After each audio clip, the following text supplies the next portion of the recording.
Om Tatsaviturvaraniyam Bhargo Devasya Dhimahi. And now I'll read from Whispers from Eternity, a prayer that is very apt for the times that we're living in. Prayer demand asking God to be the President of the United States of the world. Our Father, President of the United States of planets, galaxies, stellar systems, and universes, thy democratic rule of free choice and individual evolution is bringing thy citizen children nearer and nearer to thy high ideals. Born in thy states of democratic free will, we inherited our celestial birthright of eternal, everlasting freedom. But alas, we squandered that inheritance, though receiving it would have meant attaining omnipresence and instead imprisoned ourselves in debt consciousness behind bars of sense enjoyment, evil deeds, selfishness, and small-minded, narrow patriotism. Teach us, Father, to melt the fancy frozen boundaries of family, society, and national identity with the warmth of our love and understanding. Bless us, O all-wise Father, that we may live in the United States of the world with Thee as our President, elected for eternity by the free choice of all good citizen qualities of our hearts, ruling ourselves through our own self-clarifying discrimination. Teach us to enrich our souls, our abundance, and our understanding by broadening the circle of our patriotism to include all earth inhabitants of every caste, creed, position in society, and color. O cosmic President, bless us that we obey thy love of life and respect with kindly hearts the freedom of all thy children, fellow citizens with us, not only the good, but also the error-intoxicated, even the animals, birds, and fishes, the frail flowers, the mute grasses and jungle weeds, long crushed by the tread of cruel, unheeding feet. Master is nothing except exuberant. You have to enter into his poems with the full exuberance of his spirit. If you try to read them in a staid manner, the contradiction is just too much. He starts you in some place and he just takes you farther and farther until finally you're worshiping the little jungle grasses accidentally crushed. The spirit, that's how we have to do it. The particular reading we have today about Judas and how we get confused about who we really are, and how Judas, even though, I'm sorry, I have to clear my throat. Which one is this? Judas is utterly confusing, and the interpretation that Swamiji and Master have given to it open it up in an entirely different way that makes it completely relevant for us. This is the story how Swamiji tells it, which is that Judas was a highly advanced soul. Jesus selected 12 apostles who are going to be the inheritors of his divine birthright, going to bear the responsibility for carrying his mission forward. Jesus did not make a mistake in perceiving Judas to have that kind of power. It wasn't like Jesus was incapable of knowing who he had. So we have to start from the fact that he was, in fact, one of those apostles, despite the way he behaved. Now, Swami puts a line into this reading. We must have great respect. We must have great respect for the power of delusion. because no one is safe until they have achieved nirvikalpa samadhi. I don't know why this happens to me. All right.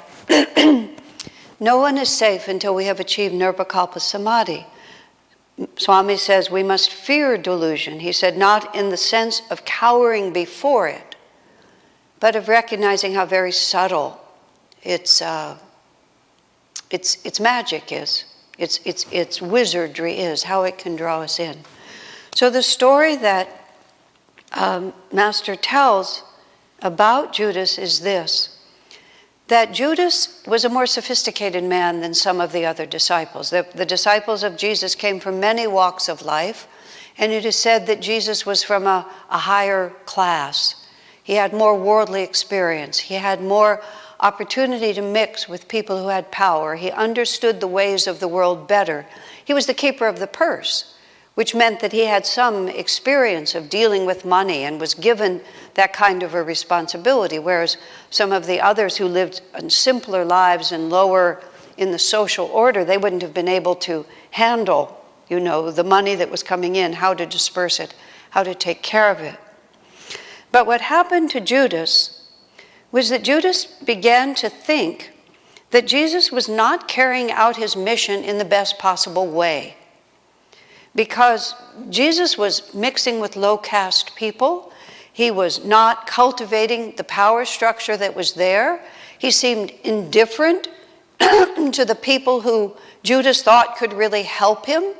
He picked random people that Judas would not think were really worthy of the attention that Jesus gave him, whereas Judas thought, and it wasn't because he didn't believe in Jesus. You see, this is the critical factor that Master explains. Judas knew who Jesus was, but Judas thought he knew better than Jesus did about how to really bring the mission into the world. And he made several fatal mistakes. One of them that Swamiji describes is simply, it is, as he puts it, death to the devotee when you begin to think, in this area I know more than my guru. Jesus may know a lot about scripture, he may even be able to work miracles, but he's really just sort of hopelessly naive in the way that the world works. So what he needs is, he needs my understanding of how the world works combined with his spiritual power, and then we can really make this happen. And so that thought, that's the beginning of how delusion begins to come into the mind. I'm completely devoted to Jesus, I completely believe in him, but he needs a little help from me. And then the dark force begins to think, well, he's good, but then after all, so am I in this particular way. So, for example, as is spoken in this reading, Jesus knows he's at the very end of his life. And this scene that is briefly described in our reading today, Jesus is having dinner. He's with a group of presumably men, because often the men and women were segregated at various times. Mary Magdalene, who is extravagantly devoted to Jesus, because her love for Jesus and his power into her have totally transformed her life. Mary Magdalene seemingly was a courtesan, which was a very high-level prostitute, but greater than that. She was a wealthy woman. She was seemingly a well-placed woman, had a lot of power and influence. But when she met Jesus, she completely repudiated that way of life and became his absolutely devoted disciple. Now, Mary Magdalene, having lived outside of society's norms for some time, was not at all influenced by anybody's opinion. She followed her heart and expressed herself as she felt to express it. She was the first one to visit the tomb after Jesus was resurrected. She had the power to stand at the foot of the cross when others did not have the courage to do that. But at this point, she has bought a bottle of costly ointment, very costly. She has wealth. And so she just comes into this dinner party. She kneels down at the feet of Jesus, and she begins to wash his feet. Now, it's important to notice, he didn't stop her. At any point, he could have said, Mary, I'll see you afterwards. Not now, not in front of these people. But instead, he allowed her to do it. He must have had to cooperate. She was washing his feet. All he would have had to do was withdraw his feet, and she wouldn't have been able to do it. But he allowed her to extravagantly wash his feet, to use her long hair to dry his feet with her own hair. I mean, think of it. They're in a dinner party. There's a lot of guests around. She comes into the room, kneels at his feet, and carries out this ritual of devotion. And she doesn't have such an elevated reputation anyway. Then she takes this ointment, she breaks it, the jar, opens the jar, pours it over his feet. It says in the Bible, the fragrance permeated the whole room. So even those who are sort of thinking this is a bit unseemly, or suddenly they're invaded by the smell of this extremely expensive perfume. And it's just too much for Judas. He just can't handle this. This is not the way you should behave. So he can't really criticize Jesus right in the moment. So he finds an excuse. Well, that was very expensive. That was a lot of money that was wasted. Aren't we supposed to be taking care of the poor? And in the Bible it says he said this not because he cared about the poor, but he cared about money. But he also said it because it was the only way he could express an objection that wouldn't sound too crass, because Judas is not a fool. So then Jesus says to them, the poor you will have always with you, but me you will not always have. And Jesus knew how very quickly he would depart from that point. Now, what is happening here is also something, well, let me just finish about Judas before I go there. So very shortly after all of this, we have the Last Supper.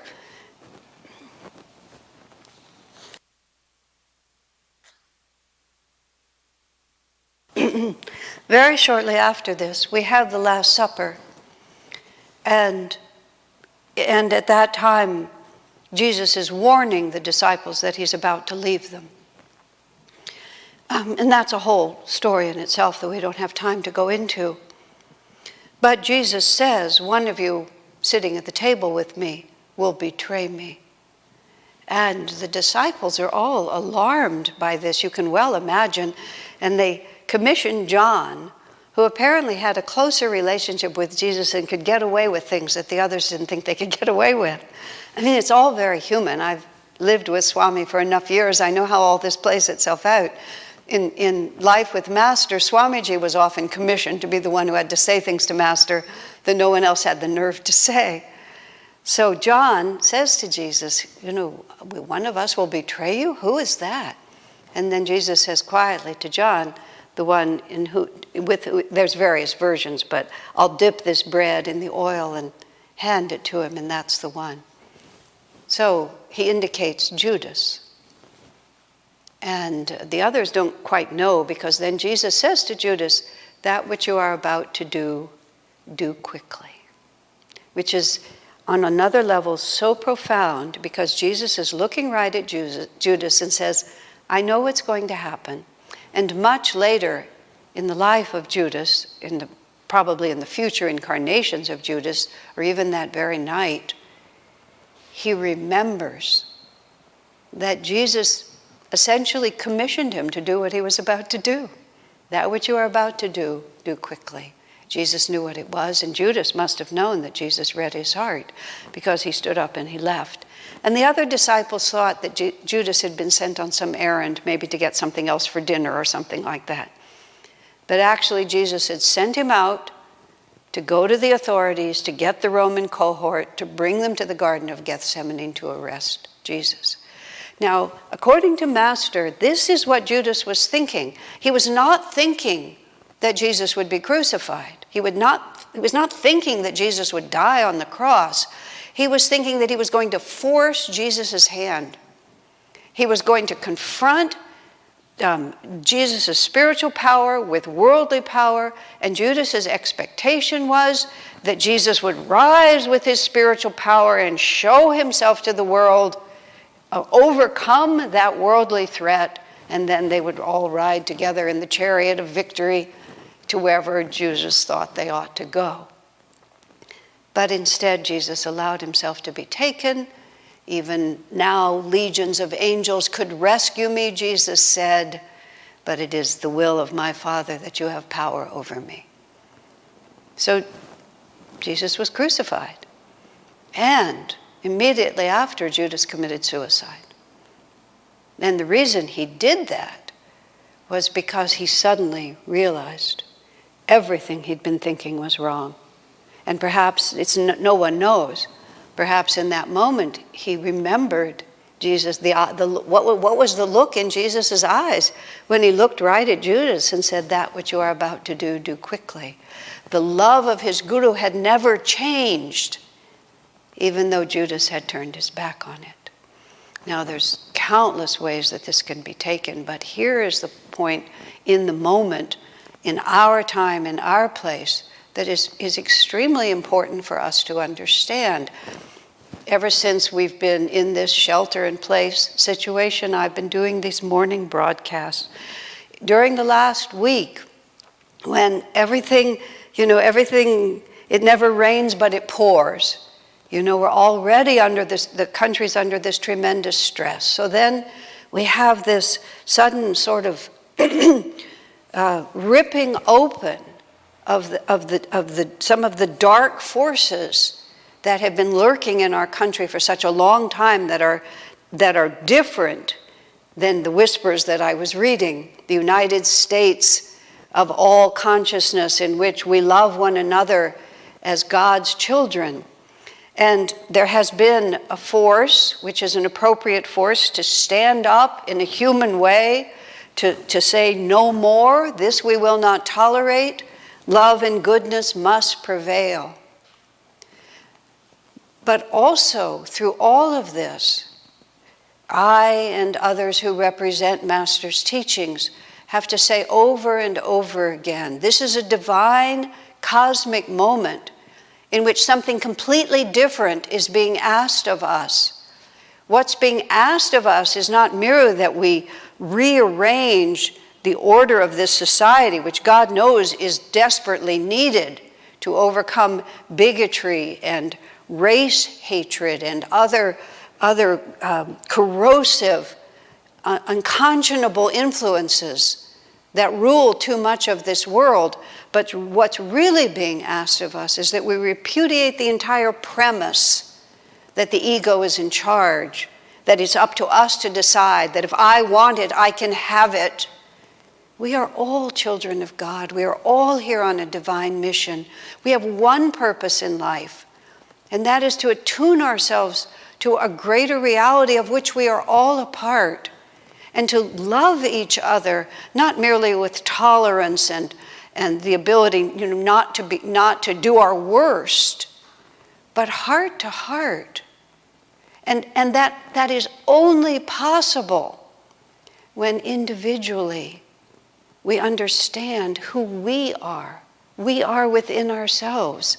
In the autobiography of a yogi, Master says very powerfully, Jesus and Babaji are well aware of the disturbing direction of materialism on this planet and have planned the salvation of this planet through inner communion with God. This is the Kriya Yoga message. This is the original teachings of Jesus. This is the true teachings of Krishna.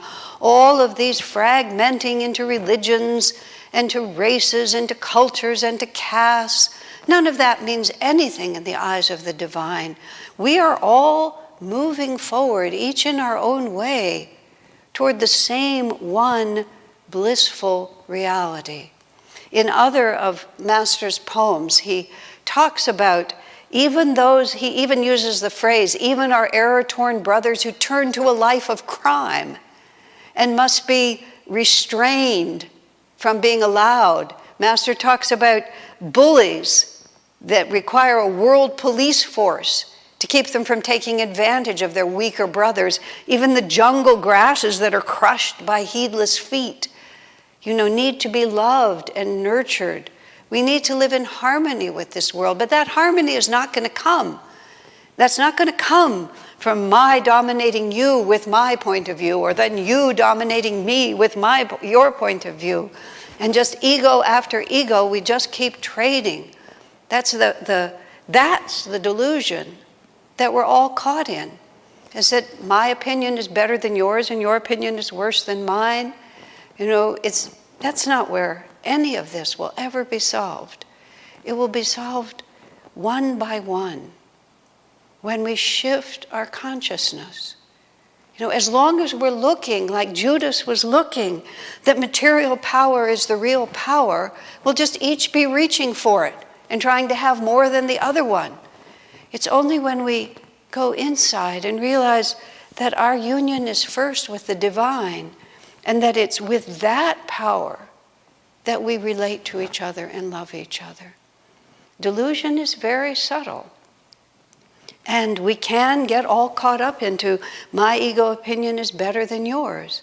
And in fact, some ego opinions are better than others because they manifest more of the divine truth. But the corrective that God is calling us to is to himself. Because what we've been doing over many decades now, in this world, we're shifting. We're coming out of this age of Kali Yuga, where form is the truth. You're a dark-skinned person, I'm a white-skinned person. You have a yellow skin, I have a white skin. You're a native people, and I'm someone who's come in later. Just all these different ways of dividing ourselves up. Jesus Christ is the only answer. No, he's not. It's an embarrassment. This is a cosmic dream. And every one of us is exactly the same in our nature. In our Festival of Light, we read it later. We are all equal before God. And God does not love Jesus Christ, Lord Krishna, or the great saints of any religion any more than he loves those among us who have sinned most greatly. Each one of us is moving in our own way, ignorant or wise, from the delusion of separateness to the truth of our oneness. And we have to respect and support and respond appropriately to every individual on that journey. And this is why Master speaks of there are bullies, and bullies must be restrained.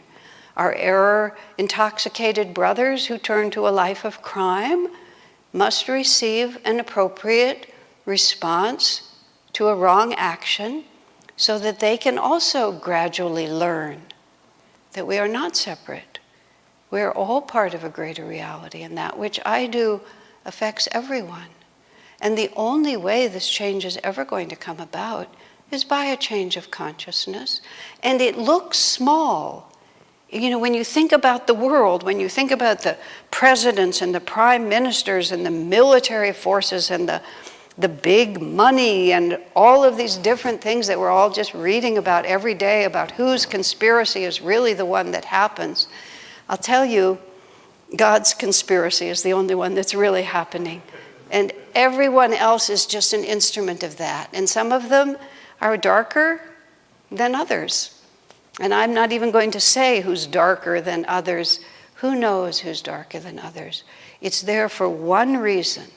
It's to drive us into an inner reality and to seek a truth that transcends all of these waves. Because once even one person becomes strongly established in that kind of power, it makes the power of this world like nothing. Just as Jesus stood there before Pontius Pilate, and Pontius Pilate says to him, help me, because Jesus was not cooperating. Pontius Pilate wanted to release Jesus, but Jesus wouldn't help him. He wouldn't answer the questions the way he wanted to. He wouldn't do anything to save himself. And that's when Jesus said to Pontius Pilate, even now, legions of angels could rescue me, but it is not God's will. But who remembers Pontius Pilate except in relationship to Jesus? Who remembers any of those priests who were so powerful at the time? No one knows any of their names or cares about them at all. Who do they remember? Jesus. And then all those who understood who he was, and I don't mean those who speak in his name nowadays, but all those who really knew who he was, who lived where Jesus lived, or tried to walk where he truly walked. I and my Father are one. Be therefore perfect, even as your Father in heaven is perfect. My kingdom is not of this world. But the more we open our hearts to that truth, the more then we bring that power into this world, and that is the transforming power. The power of love, the power of kindness, the power of courage that's based on a transcendent understanding of our reality and the reality of this world. Judas became free, Master said. He was reincarnated in the 1800s. He was sent to Ramakrishna and he was liberated in that life. So it took him a little while, but he was one of the apostles. He knew. Even that great sin, which Swami writes, Christians will condemn him forever. God did not condemn him. Judas learned and repented by the power of divine love. That's the greatest power that there is. God's unconditional, never-ending, ever-patient love for each one of us. And our duty is singular, which is to attune ourselves to that love and to be instruments of it into this world. That is the only solution. God bless you. I'll pass my life as a stranger, Lord, roamed far in foreign lands, far, Lord, far, too far. Only he who knows he's far from home, only he, Lord, understands.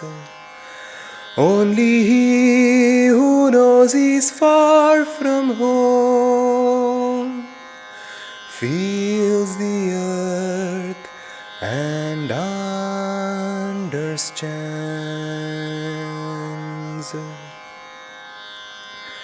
Sometimes a stranger did take me in, then love I thought was near.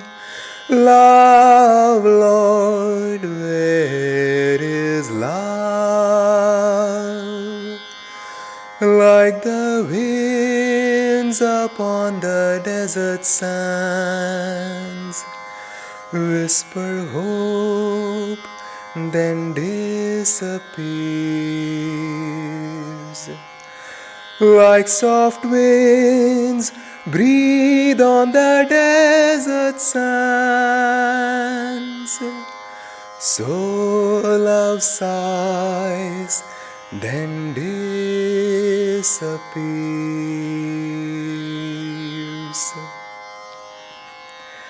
Sometimes a child laughed and I did pause, and dreamed of joys at home.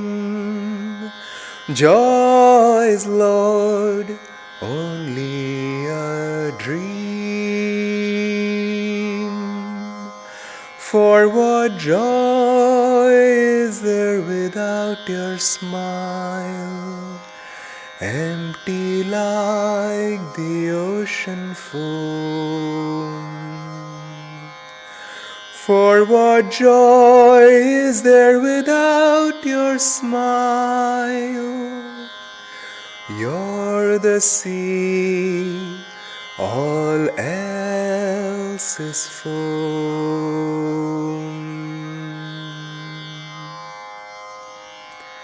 How long must I be a wanderer, Lord? You know where I belong. You know, Lord, yes, you know. Home is where my Lord's sweet presence is. I've grown tired of stranger songs. Home is where my Lord's sweet presence is. Bless me that I hear your song.